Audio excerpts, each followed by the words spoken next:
Second ನಿಂತು ಬಿಡ್ರಿ ಬಾಗಲಕೋಟೆಗೆ ಒಬ್ರು ಬರ್ಬೇಕಂತ ಕೇಳಿದ್ರು. ಬಾಗಲಕೋಟೆಗೆ ಯಾಕೆ ನೀಡ್ತಾ ಇಲ್ಲ ನೀವು? ಅವ್ರು ಹೇಳ್ತಾರೆ ಬಾಗಲಕೋಟೆ ಬಹಳ ಅದು ಬಾದಾಮಿ ಬಹಳ ದೂರ ಇದೆ, ನಮ್ಗೆ ಹೋಗಕ್ಕಾಗೋದಿಲ್ಲ. ಕಷ್ಟ ಕಾಲದಾಗ ಕೈ ಹಿಡಬೇಕಾದ್ರೆ ಬಾದಾಮಿ ಬೇಕಾಗಿದೆ.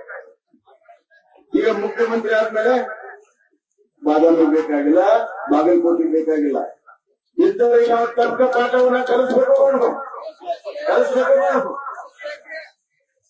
ಅಪ್ಪರ್ ಕೃಷ್ಣ ಯೋಜನೆ ಯಾರಾದ್ರೂ ದ್ರೋಹ ಮಾಡಿದ್ರೆ ಇವತ್ತು ಅಪ್ಪರ್ ಕೃಷ್ಣ ಯೋಜನೆಯ ಹಣ ಇವತ್ತು ಇಷ್ಟು ದೊಡ್ಡ ಮೊತ್ತ ಖರ್ಚು ಮಾಡುವಂತ ಪರಿಸ್ಥಿತಿ ಬಂದಿದ್ರೆ, ಅದರ ಕಾಸ್ಟ್ ಹೆಚ್ಚಾಗಿದ್ರೆ ಅದಕ್ಕೆ ನೇರವಾಗಿ ಕಾಂಗ್ರೆಸ್